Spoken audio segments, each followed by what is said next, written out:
പ്രിയമുള്ളവരെ, അതിഭീകരമായൊരു പ്രകൃതി ദുരന്തത്തിന്റെ പശ്ചാത്തലത്തിലാണ് ഇന്ന് ഞാൻ നിങ്ങളെ അഭിസംബോധന ചെയ്യുന്നത്.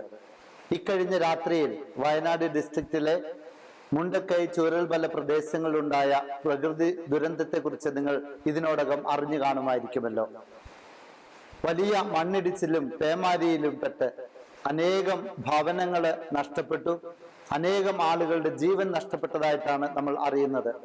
ഇപ്പോൾ ദൃശ്യമാധ്യമങ്ങളിൽ വരുന്ന കണക്കുകൾ അനുസരിച്ച് 100ഓളം പേരുടെ ജീവൻ ഇതിനോടകം തന്നെ പൊലിഞ്ഞു കഴിഞ്ഞു. അനേകം ആളുകളെ കണ്ടെത്താൻ സാധിച്ചിട്ടില്ല. വലിയൊരു ദുരന്തത്തിന്റെ മുഖത്താണ് നമ്മളിപ്പോൾ നിൽക്കുന്നത്. കേരളത്തിലെ മറ്റ് സ്ഥലങ്ങളിലും ഇതുപോലെ പ്രകൃതി ദുരന്തം സംഭവിച്ചുകൊണ്ടിരിക്കുകയാണ്. നിലയ്ക്കാത്ത പേമാരിയിൽപ്പെട്ട് അനേകർക്ക് അപകടങ്ങൾ സംഭവിക്കുന്നു.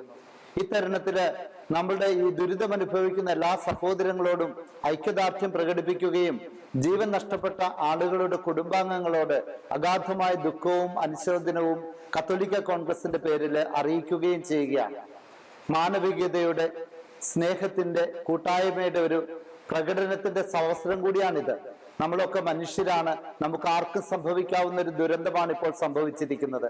അതുകൊണ്ട് ഈ ദുരിതത്തിൽപ്പെട്ടവരോട് കൂടെ നിൽക്കുവാനും മാനവികമായി ചെയ്യാൻ പറ്റുന്ന എല്ലാ സഹായങ്ങളും അവർക്ക് ചെയ്തു കൊടുക്കുവാനും സ്നേഹബുദ്ധിയ ഞാൻ എല്ലാവരെയും ആഹ്വാനം ചെയ്യുകയാണ്. ഗവൺമെന്റ് ഏജൻസികളൊക്കെ വളരെ സത്വരമായി ഉണർന്ന് പ്രവർത്തിക്കുന്നത് കാണുന്നതിൽ സന്തോഷമുണ്ട്. ഗവൺമെന്റിന്റെ നിർദ്ദേശമനുസരിച്ച് ജില്ലാ കളക്ടറുടെയും മറ്റ് ഉദ്യോഗസ്ഥരുടെയും നേതൃത്വത്തിൽ നമുക്കും സാധിക്കുന്ന സഹായങ്ങൾ ഈ ദുരന്തമുഖത്ത് ഒരുമിച്ച് ചേർന്ന് നിന്ന് ചെയ്യാം. കത്തോലിക്ക കോൺഗ്രസിലെ എല്ലാ പ്രവർത്തകരോടും എല്ലാ യൂണിറ്റ് അംഗങ്ങളോടും ഈ അവസരത്തില് പ്രത്യേകമായി ഉണർവോടെ പ്രവർത്തിക്കുവാനും നമ്മുടെ സഹോദരങ്ങൾക്ക് വേണ്ടി സാധിക്കുന്ന മനുഷ്യസാധ്യമായ എല്ലാ സഹായങ്ങളും ചെയ്തു കൊടുക്കണമെന്നും ഞാൻ വളരെ വിനീതമായി അപേക്ഷിക്കുകയാണ്. പ്രിയപ്പെട്ടവരെ, ഈ ഒരു പ്രകൃതി ദുരന്തത്തില് നമ്മൾ മനുഷ്യരെല്ലാവരും ഒറ്റക്കെട്ടാണെന്ന ചിന്തയോടെ പരസ്പരം സഹായിക്കാം.